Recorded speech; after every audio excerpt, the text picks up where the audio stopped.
찬송가 342장 함께 찬송하시겠습니다. 찬송가 342장입니다. 너 시험을 당해 죄 짓지 말고 너 용기를 다해 곧 물리치라. 너 시험을 이겨 새 힘을 얻고 주 예수를 믿어 늘 승리하라. 우리 구주의 힘과 그의 위로를 빌라. 주님 내 편에 서서 항상 도우시리. 내 친구를 삼가 잘 선택하고 너행을 삼가 늘 조심하라. 너 열심을 다해 늘 충성하고 온 정성을 다해 주 봉사하라. 우리 구주의 힘과 그의 위로를 빌라. 주님 내 편에 서서 항상 도우시리.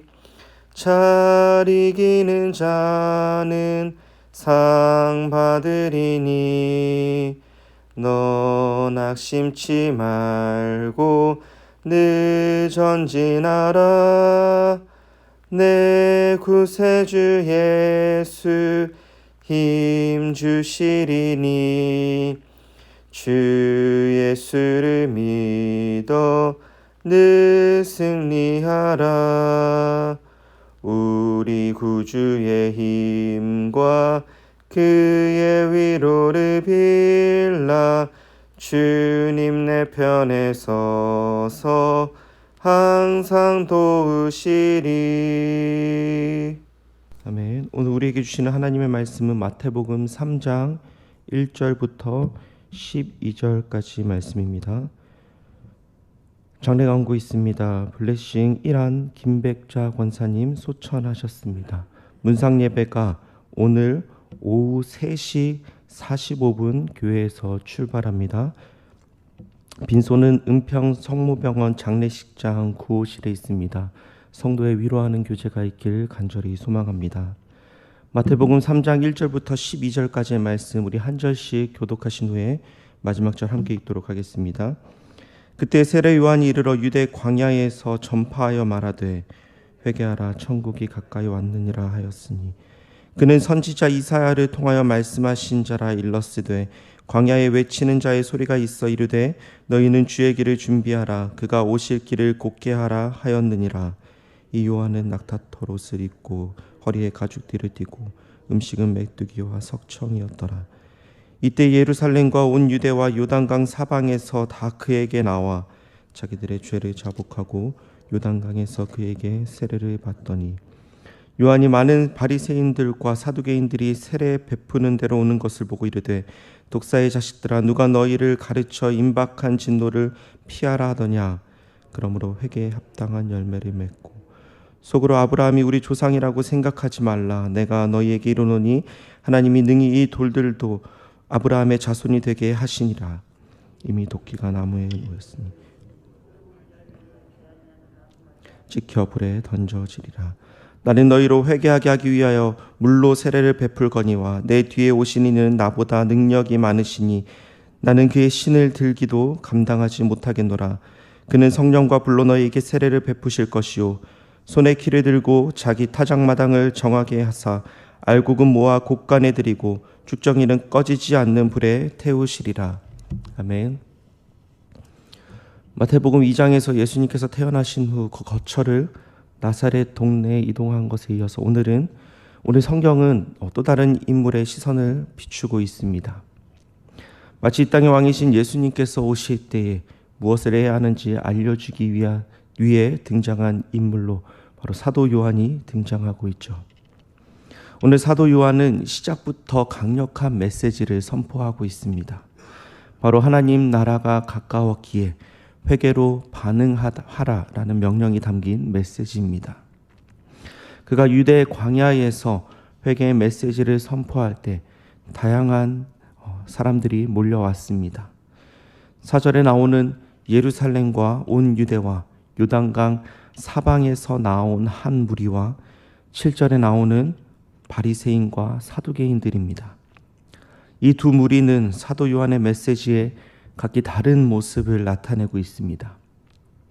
첫 번째 무리인 예루살렘과 온 유대와 요단강 사방에서 나온 무리는 사도 요한의 회개 메시지를 듣고 자기의 죄를 자복하고 사도 요한에게 세례를 받은 사실을 성경은 증거하고 있습니다. 자복하다라는 말은 고백하다라는 의미를 담고 있습니다. 그러나 단순히 말로만 고백한다고 하여서 진정한 회개라 할 수 없을 것입니다. 하나님 나라가 가까웠기에 회개로 반응하라는 요한의 메시지를 살펴보면 진정한 회개란 하나님 나라의 왕이신 하나님의 말씀을 기억하며 그것을 우선시 여기고 주께서 말씀하신 뜻대로 순종하며 살아가는 것, 그것이 진정한 회개입니다. 내가 중심이 되어서 세상의 가르침이 기준이 되어서 하나님과 그분의 말씀 없이 살던 이전의 삶은 죄로 고백하며 이제는 이전과는 정반대의 삶을 살기로 고백하고 실제로 그러한 삶을 살아가는 것, 삶의 변화가 있는 것, 그것이 진정한 회개의 모습이다라고 하는 것입니다. 마음의 변화뿐만 아니라 이 삶의 변화가 수반되어지는 것, 그것이 바로 올바른 회개의 모습이며 회개에 합당한 열매를 맺는 모습이죠. 그러나 회개를 촉구하는 메시지를 들음에도 불구하고 반응하지 않던 무리들이 있었습니다. 7절에 나오는 바리새인들과 사두개인들이죠. 이들은 세례 요한을 통하여서 하나님의 진노를 피할 수 있는 이 회개에 합당한 열매를 맺으라는 메시지를 분명히 들었지만 그것을 가볍게 여겼습니다. 자신들에게는 적용되지 않는 말씀으로 받아들이죠. 왜입니까? 그들 안에 있는 선민 사상 때문입니다. 9절에 나오던 자신들은 아브라함의 자손이자 율법에 충실한 자들이었기에 스스로를 죄인이라 여기지 않았습니다. 죄인이라 선포하는 이 말씀을 듣고 나를 돌아보기보다는 남을 평가하는 자들이었습니다. 하나님 말씀을 향한 순종과 예수 그리스도를 영접하지 않는 자들에게 주어지는 것은 결코 심판이라는 경고의 메시지에도 그들은 심각하게 받아들이지 않았죠. 죄의 길에서부터 다시 돌아서서 의로운 길로 나아갈 수 있도록 은혜를 주어졌지만 그들은 선택하지 못했습니다. 나의 죄악이 드러남으로 인하여서 부끄러워지는 것이 아니라 용서하시고 사랑해 주시는 하나님 아버지의 은혜를 발견할 수 있는 기회를 그들은 놓친 것입니다. 사랑하는 성도 여러분, 하나님께서는 오늘 우리에게도 하나님의 말씀을 통하여서 회개의 삶을 살아갈 것을 촉구하고 계십니다. 그분의 명령에 우리는 오늘 어떠한 반응으로 나아가시겠습니까? 뻔한 답이지만 진정한 회개의 자리 가운데 나아가는 믿음의 모습을 나타내길 간절히 소망합니다. 말로만 회개하는 것이 아닌 삶의 변화가 수반된 진정한 이 회개를 통하여 말씀을 멀리하던 이전의 삶뿐만 아니라 그러한 삶에서 변화되어서 정반대의 삶으로 변화되는 삶을 살아가는 우리 모두 되길 간절히 소망합니다. 뿐만 아니라 이 삶의 변화를 통하여서 회복된 하나님과의 관계 속에서 은혜를 누리며 공동체 안에서 그 관계 속에서의 회복을 통해 회개에 합당한 열매를 맺으며 살아가는 우리의 삶이 되길 예수 그리스도의 이름으로 축복합니다. 함께 기도하겠습니다.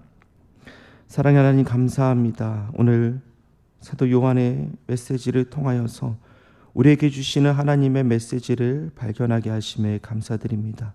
오늘 우리에게 주어진 삶 가운데에서 오늘 내가 또한 어떠한 죄악 가운데 살아가고 있는지, 어떠한 죄로 인하여서 하나님과 멀어지며 살아가고 있는지 우리의 삶을 돌아보게 하여 주시옵소서. 우리의 삶을 돌아봄을 통하여서 진정한 회개의 자리 가운데 나아가는 우리 한 사람 한 사람 되길 간절히 소망합니다. 입술의 고백뿐만 아니라 우리의 삶이 변화되게 하여 주시고, 이전과는 정반대로 하나님을 경외하며 하나님 말씀에 순종하며 하나님을 멀리하지 않는 참된 회개의 열매를 맺는 귀한 삶을 살아낼 수 있는 우리 한 사람 한 사람 될 수 있도록 인도하여 주시옵소서. 이 시간 교회를 위해 기도합니다. 특별히 유창진 담임 목사님 주님께서 기억하여 주시고 영육간의 강건함을 더하여 주시길 간절히 소망합니다. 말씀을 선포하실 때마다 성령이 힘과 능력을 더하여 주시고 주님 주시는 그 능력으로 인하여서 귀한 사역을 잘 감당할 수 있도록 능력을 더하여 주시옵소서. 직분자들과 교역자들 주님 붙잡아 주시고 함께 협력하여 주께서 원하시는 아름다운 교회를 세워나가는데 협력하여 선한 것들을 이뤄나가는 공동체 되게 하여 주시옵소서. 이제 현장 예배가 회복되어지고 있습니다. 많은 교인들이 다시 돌아와 함께 예배하며 함께 하나님 은혜를 누리며 나아가는 귀한 자리 될 수 있도록 인도하여 주시고, 이제는 이 교회의 회복이 예배뿐만 아니라 우리의 영적인 모든 것들이 회복되어지는 귀한 시간이 될 수 있도록 은혜 내려 주시옵소서. 오늘 이 새벽 각자의 기도 제목을 가지고 나온 아버지 주님의 자녀들이 있습니다. 우리의 기도를 들으시고 신실하게 응답하셔서 주님을 향한 믿음으로 주님께 모든 것을 아뢰며 나아가는 귀한 은혜의 시간 될 수 있도록 함께하여 주시옵소서. 이 모든 말씀 살아계신 예수 그리스도의 이름으로 기도드립니다. 아멘.